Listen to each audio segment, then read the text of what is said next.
Welcome to the Consistent 24, where we turn habits into success and talents into profits. Let's get started. Hey everyone, and welcome to another deep dive. Today we're really digging into Seth Godin's Linchpin, Are You Indispensable?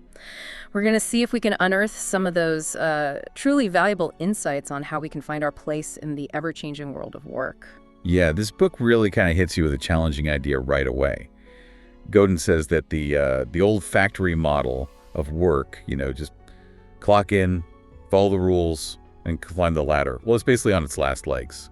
Okay, so for those of us who might not be familiar with this whole factory model thing, what Godin's talking about is, it's like this traditional system where workers were basically almost like parts in a machine. Like you did your specific task and you didn't make waves, and in return you got a certain amount of security. But here's the thing. Yeah, the deal's off the table. Exactly. That's exactly it. It's like we were all playing by a set of rules that nobody told us had changed. And it's been happening for a while, right? It's not like it's a sudden thing. Globalization and technology have obviously had a huge impact. But I think the thing that's really shifted things is the value of creativity and emotional intelligence, Yeah. Like those are the things that are becoming truly valuable in the workplace. And I think everyone listening has had that experience where you just feel like a cog in the machine at work, totally replaceable. Yeah. And that right there, that's the factory model in action. Yeah, it's like we were all given this outdated rule book, so where do we go from here? Well, this is where Godin introduces this idea of the linchpin. And his main point here is so important. Being a linchpin isn't about like some magical talent you're born with or something. It's about making a choice, Yeah. It's about saying, I'm going to develop the skills and take the actions that make me indispensable. If the old factory model was all about churning out these identical widgets, linchpins are like the skilled craftspeople. They're the artisans who bring something truly unique and valuable to the table. Yeah. He actually uses this great analogy in the book. He talks about the purple cow, Like a purple cow is so unique you can't help but talk about it.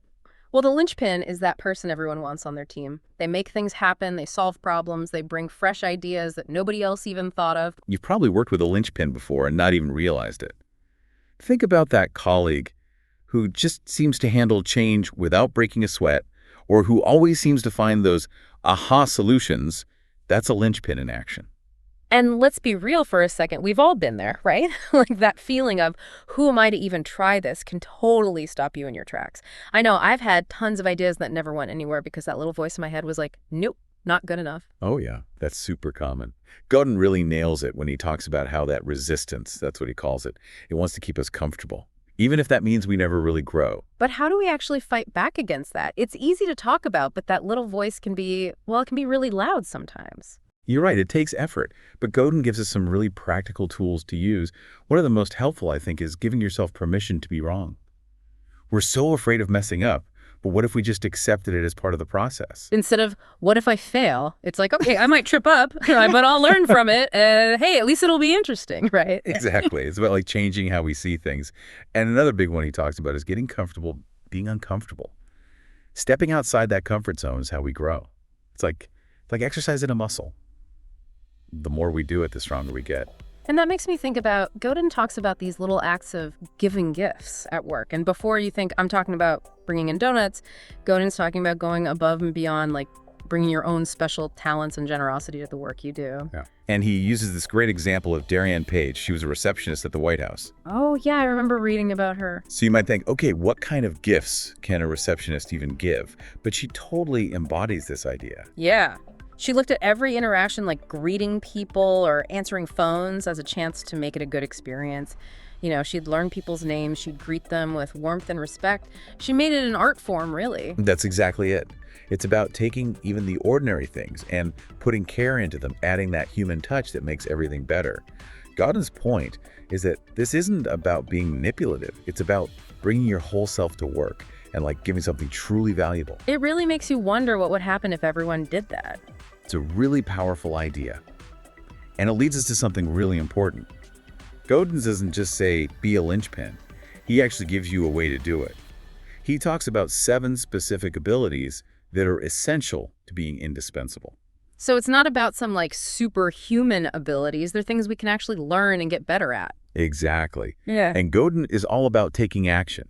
He doesn't want us making excuses like saying, my boss won't let me, or I'm not creative enough. He sees those as like that resistance popping up again. He wants us to focus on the things we can control, find those little places where we can make a difference, and never underestimate what we can do when we bring our best selves to the table. I really like that because it means we don't have to wait for permission or like the perfect time. We can start becoming linchpins right now wherever we are.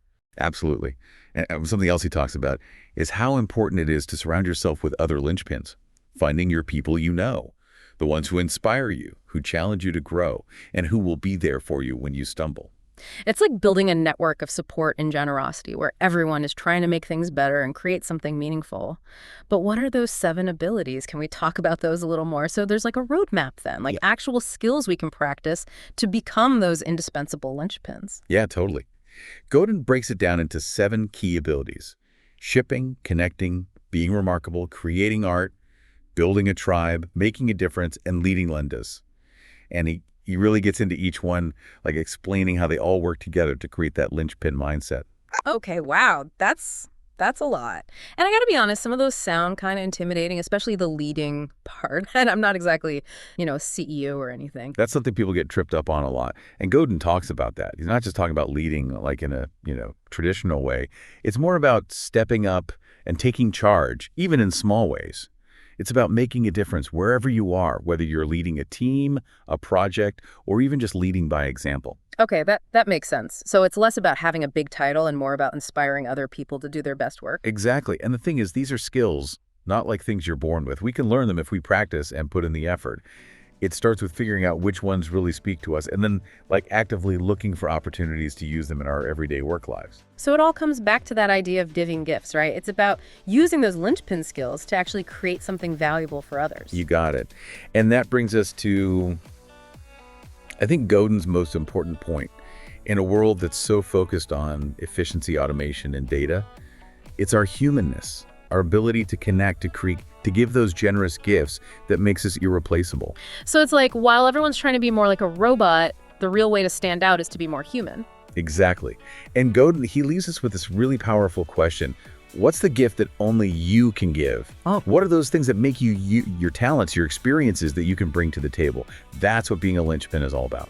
That's really interesting. It's not about fitting in. It's about being yourself and using what makes you unique to make a difference. Exactly. And that's what I love about Godin's message. It's about reclaiming our humanity, stepping into our full potential, and finding that purpose in our work by becoming those indispensable linchpins that the world needs. This has been a great deep dive. It's Yeah. definitely given me a lot to think about. So to everyone listening, what's your gift? What will you create?